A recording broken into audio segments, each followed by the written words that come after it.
প্রিয় শিক্ষার্থী বন্ধুরা, আশা করি তোমরা ভালো আছো। গণবিদ্যানিকেতন উচ্চ বিদ্যালয় নারায়ণগঞ্জ এর পক্ষ থেকে সবাইকে জানাচ্ছি অনেক অনেক শুভেচ্ছা।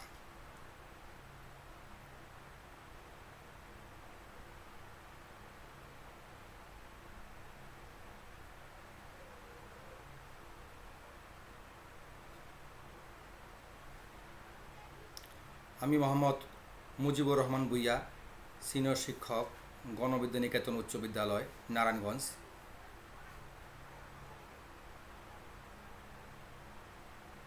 তোমাদের জন্য একটি ডিজিটাল কন্টেন্ট ক্লাস নিয়ে হাজির হয়েছি। আশা করি তোমরা সাথেই থাকবে।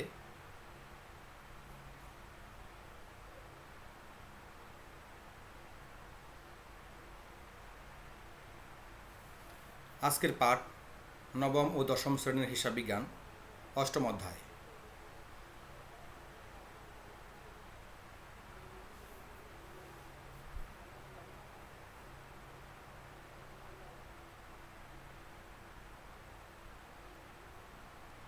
শিক্ষার্থী বন্ধুরা, তোমরা ছবিগুলো ভালো করে লক্ষ্য করো।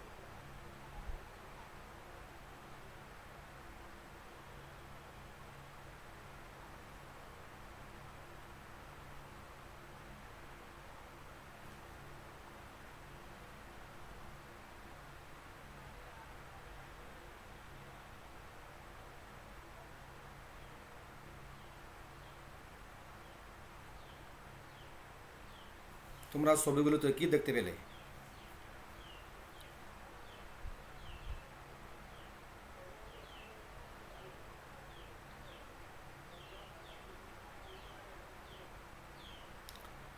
আজকের পাঠ 2 গড়া নগদান বই। আজকে আমরা 2 গড়া নগদান বই নিয়ে আলোচনা করব। এই পাঠ শেষে শিক্ষার্থীরা যা জানতে পারবে, 2 গড়া নগদান বই কী তা বলতে পারবে, কোনটা এন্ট্রি কী তা বলতে পারবে, 2 গড়া নগদান বই প্রস্তুত করতে পারবে এবং এর জের টানতে পারবে।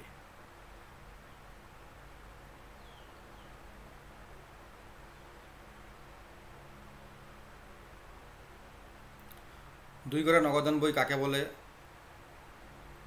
এটা আমরা এখন জানব।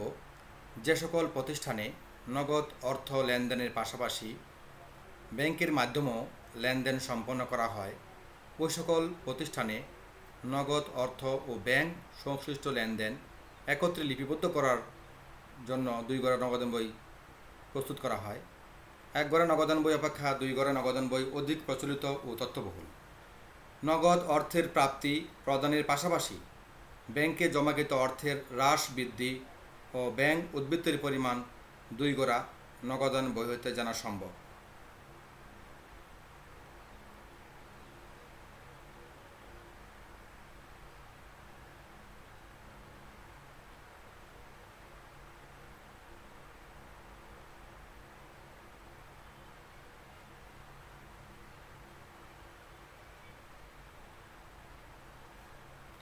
আমরা এখন জানব কোনটা দাখিলা কাকে বলে। যে সকল লেনদেনের ফলে নগদান হিসাব ও ব্যাংক হিসাব দুটি একসাথে প্রভাবিত হয়, ওই সকল লেনদেন সমূহকে কন্টা দাখিলা বা কন্ট্রা এন্ট্রি বলে বা বিপরীত দাখিলও বলা হয়। নগদান ও ব্যাংক উভয়ই সম্পদ শ্রেণীর হিসাব, তাই নির্দিষ্ট লেনদেনের দ্বারা একটি হিসাব ডেবিট হলে অপর হিসাব ক্রেডিট হবে। উভয় দিকে পোস্টিংয়ের পর হিসাব দুটির পাশে সি বা ক লিখে চিহ্নিত করা যেতে পারে।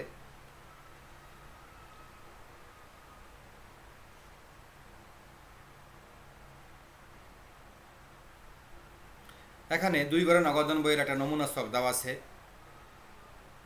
বহু নির্বাচনী প্রশ্নে 2 গড়া নগদান বইয়ের কলাম কয়টি এরকম থাকে। শিক্ষার্থী বন্ধুরা, আশা করি তোমরা তা বলতে পারবে।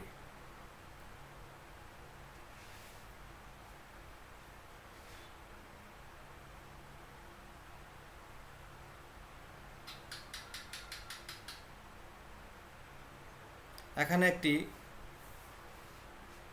প্রশ্ন দেওয়া আছে, চৌধুরী অ্যান্ড সন্সের প্রতিষ্ঠানে 2017 সালের নভেম্বর মাসের লেনদেন সমূহ নিম্নরূপ। নভেম্বরের 1 তারিখে দেওয়া আছে নগদ উদ্বৃত্ত 5,000 টাকা এবং ব্যাংক জমার ডেবিট উদ্বৃত্ত ৩,০০০ টাকা। নভেম্বর ২ পণ্য ক্রয় বাবদ চেক প্রদান ২,০০০ টাকা। নভেম্বর ৪ দেনাদার হতে চেক প্রাপ্তি ৬,০০০ টাকা। নভেম্বর ৬ অফিসের জন্য আইপিএস ক্রয় ৫,০০০ টাকা। নভেম্বর ৮ পুরাতন আসবাবপত্র বিক্রয় ৯,০০০ টাকা। নভেম্বর ১২ রাজীবের নিকট হতে বিক্রয় বাবদ চেক প্রাপ্তি ৭,০০০ টাকা।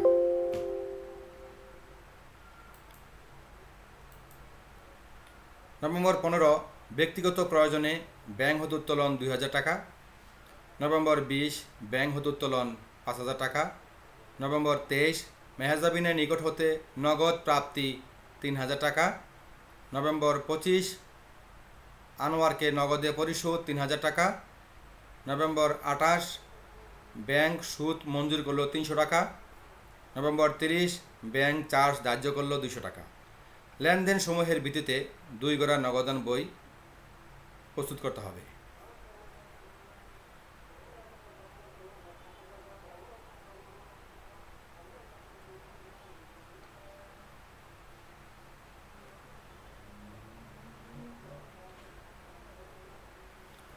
শিক্ষার্থী বন্ধুরা, এখানে চৌধুরী অ্যান্ড সন্সের ২ গড়া নগদান বই দেখানো হলো। পূর্বের প্রশ্ন দেওয়া হয়েছে, সেই প্রশ্নের আলোকে এখানে অঙ্কটি দেখানো হয়েছে। বাম দিকে ডেবিট, ডান দিকে ক্রেডিট। ব্যবসায়ীর যাবতীয় আয় যত প্রাপ্তি আছে সেগুলো ডেবিট দিকে বসবে এবং যা পরিশোধ এবং যাবতীয় খরচ ব্যয় এগুলা ক্রেডিট দিকে বসবে। প্রথমে আমাদের প্রশ্নে আছে নভেম্বরের ১ তারিখে নগদ উদ্বৃত্ত ৫,০০০ টাকা এবং ব্যাংক জমার ডেবিট উদ্বৃত্ত ৩,০০০ টাকা। যেহেতু আমাদের কারবারে ব্যাংক ব্যালেন্স এবং নগদ জমা রয়েছে, সেজন্য আমরা ডেবিট দিকে লিখব প্রাপ্তির দিকে। নগদ কলামে লিখব ৫,০০০ এবং ব্যাংক কলামে লিখব ৩,০০০। প্রাপ্তির ঘরে লিখব ব্যালেন্স বিডি। নভেম্বর ২ তারিখে দেওয়া আছে পণ্য ক্রয় বাবদ চেক প্রদান ২,০০০ টাকা। যেহেতু কারবারের জন্য পণ্য ক্রয় করা হয়েছে, কারবারের ব্যয় হয়েছে, আর ব্যয় হলে কারবারের নগদ টাকার পরিমাণ কমে যায়, এজন্য আমরা ক্রেডিট দিকে লিখব প্রদান করে ক্রয় হিসাব এবং ব্যাংকের ঘরে ২,০০০ টাকা। নভেম্বর ৪ দেনাদার হতে চেক প্রাপ্তি ৬,০০০ টাকা। দেনাদারের কাছ থেকে ৬,০০০ টাকা পাওয়া গেছে, চেক পাওয়া গেছে, এত করে ব্যাংক ব্যালেন্স বৃদ্ধি পেয়েছে। এজন্য আমরা ডেবিট দিকে লিখব প্রাপ্তির ঘরে লিখব দেনাদারের হিসাব, ব্যাংক কলামে লিখব ৬,০০০ টাকা। নভেম্বর ৬ অফিসের জন্য আইপিএস ক্রয় ৫,০০০ টাকা। কারবারের জন্য বা অফিসের জন্য আইপিএস ক্রয় করা হয়েছে, এতে কারবারের ব্যয় হয়েছে, কারবারের খরচ হয়েছে, সেজন্য আমরা সেটা ক্রেডিট দিকে লিখব অফিস সরঞ্জাম হিসাব নগদ গড়ে ৫,০০০ টাকা, যেহেতু কারবারের নগদ টাকা হ্রাস পেয়েছে। নভেম্বর ৮ পুরাতন আসবাবপত্র বিক্রয় ৯,০০০ টাকা। পুরাতন আসবাবপত্র বিক্রয় করার ফলে কারবারে নগদ টাকার পরিমাণ বৃদ্ধি পেয়েছে, এজন্য আমরা ডেবিট দিকে লিখব আসবাবপত্র হিসাব, যেহেতু নগদ টাকা বৃদ্ধি পেয়েছে এজন্য আমরা নগদ করে লিখব ৯,০০০ টাকা। নভেম্বর ১২ রাজীবের নিকট হতে বিক্রয় বাবদ চেক প্রাপ্তি ৭,০০০ টাকা। আমরা রাজীবের কাছ থেকে মাল বিক্রি করে ৭,০০০ টাকার চেক পেয়েছি। চেক পাওয়ার ফলে আমার ব্যাংক ব্যালেন্স বৃদ্ধি পাবে, এজন্য প্রাপ্তির ঘরে লিখব বিক্রয় হিসাব, ব্যাংক কলামে লিখব ৭,০০০ টাকা। নভেম্বর ১৫ ব্যক্তিগত প্রয়োজনে ব্যাংক হতে উত্তোলন ২,০০০ টাকা। মালিক তার নিজের ব্যক্তিগত খরচ নির্বাহের জন্য ব্যাংক থেকে উত্তোলন করেছে ২,০০০ টাকা। এত করে কারবারের যে ব্যাংক আছে সেই ব্যাংক থেকে ২,০০০ টাকা হ্রাস পাবে, ব্যাংকের টাকা কমে যাবে, এজন্য আমরা ক্রেডিট দিকে প্রদান করে লিখব উত্তোলন হিসাব, ব্যাংকের করে লিখব ২,০০০ টাকা। নভেম্বর ২০ ব্যাংক হতে উত্তোলন ৫,০০০ টাকা। ব্যাংক হতে কারবারের প্রয়োজনে উত্তোলন করা হয়েছে, এজন্য কারবারের নগদ টাকা বৃদ্ধি পেয়েছে এবং ব্যাংকের টাকা হ্রাস পেয়েছে। যেহেতু নগদ টাকা বৃদ্ধি পেয়েছে, আমরা ডেবিট দিকে নগদের গড়ে 5,000 টাকা লিখব, আর প্রাপ্তির গড়ে লিখব আমরা ব্যাংক হিসাব এবং ব্রাগারে কন্টেন্টে দিব ক লিখব। এবং যেহেতু ব্যাংক থেকে টাকা উত্তোলনের ফলে ব্যাংক ব্যালেন্স হ্রাস পেয়েছে, এজন্য আমরা ক্রেডিট দিকে লিখব ব্যাংকের গড়ে 5,000 টাকা, আর প্রধান সময়ের গড়ে লিখব নগদান হিসাব, ব্র্যাকেটে লিখব ক। মানে যেহেতু কন্টেন্টটি, এর জন্য আমরা দুই পাশেই ব্র্যাকেটে ক বা সি লিখব।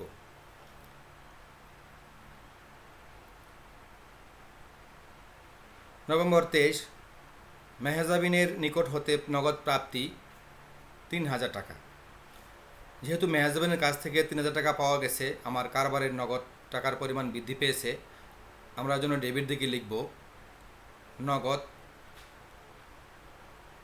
3,000 টাকা নগদের গড়ে, আর প্রাপ্তি সময় লিখব মেহজাবিন হিসাব।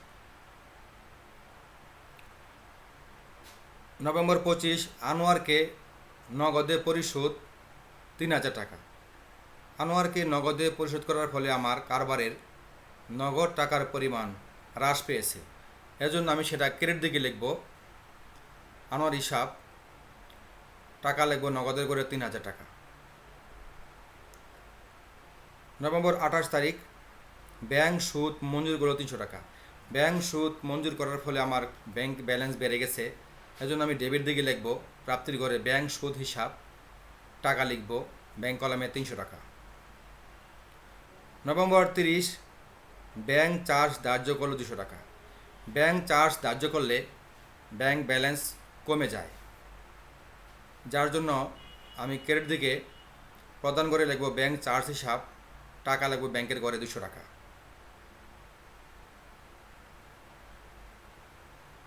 আমরা এখন ব্যালেন্স করব। প্রথমে আমরা নগদ ডেবিট দিক যোগ করব। সবসময় নগদ ডেবিট দিক বড় হয়, তো আমরা দেখতে পাচ্ছি এখানে নগদ মোট 22,000 টাকা, ক্রেডিট দিকে ব্যালেন্স হয়েছে ব্যালেন্স সিডি 14,000 টাকা।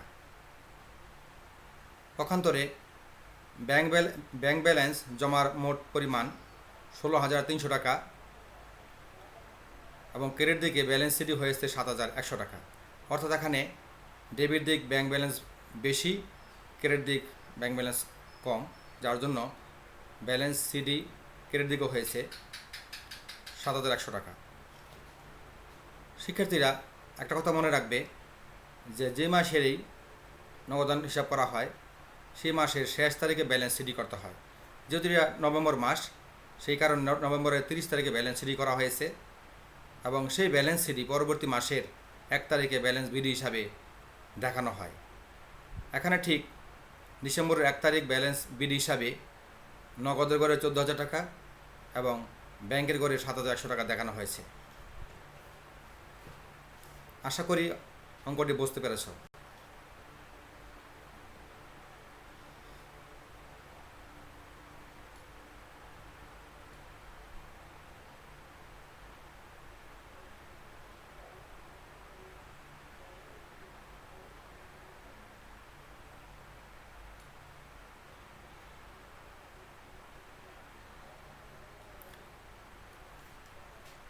এখানে একটা কাজ দেওয়া হয়েছে, রাফি অ্যান্ড ব্রাদার্স 2020 সালের মার্চ মাসের লেনদেন সমূহের ভিত্তিতে 2 গড়া নগদান বই প্রস্তুত করো।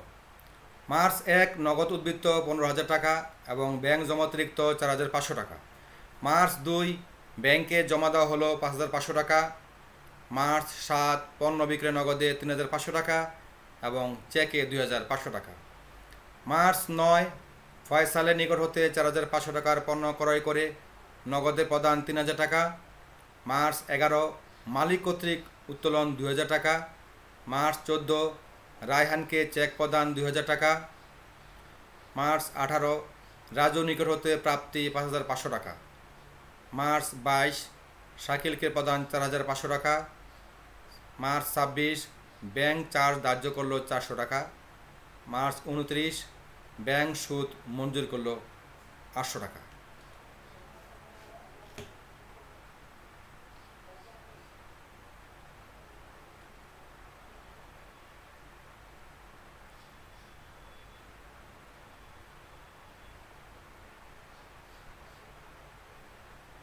এখনও একটি বাড়ির কাজ দেওয়া হয়েছে, বাসা সেটা প্র্যাকটিস করবে।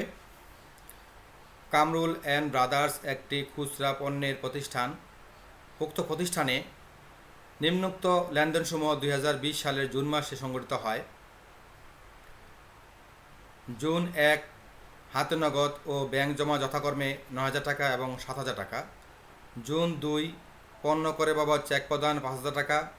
জুন 4 চেক মারফত পণ্য বিক্রয় 8,000 টাকা। জুন 8 ব্যাংক হতে উত্তোলন 4,000 টাকা। জুন 11 প্রাপ্য বিলের অর্থ ব্যাংক কর্তৃক আদায় 3,500 টাকা। জুন 15 শাহিনের নিকট হতে পাওনা বাবদ চেক প্রাপ্তি 9,500 টাকা। জুন 18 মালিক কর্তৃক পণ্য উত্তোলন 2,500 টাকা। জুন 20 আসবাবপত্র ক্রয় বাবদ নগদ 3,500 টাকা এবং 2,500 টাকার চেক প্রদান। জুন 26 ব্যাংক সুদ মঞ্জুর করলো 800 টাকা। জুন 30 ব্যাংক চার্জ ধার্য করলো 350 টাকা। লেনদেনসমূহ নগদান 2 ঘরে নগদান বইতে লিপিবদ্ধ করো এবং মাস শেষ তারিখে নগদ উদ্বৃত্ত এবং ব্যাংক জমার পরিমাণ নির্ণয় করবে।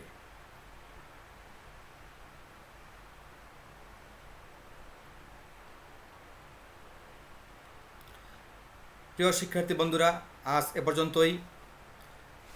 আশা করি তোমরা ভালো থাকবে, স্বাস্থ্যবিধি মেনে চলবে, নিয়মিত বাসায় লেখাপড়া করবে। আবারও পরবর্তী ক্লাসে অন্য কোনো অধ্যায় নিয়ে হাজির হব। সবাইকে ধন্যবাদ জানিয়ে শেষ করছি। আল্লাহ হাফেজ।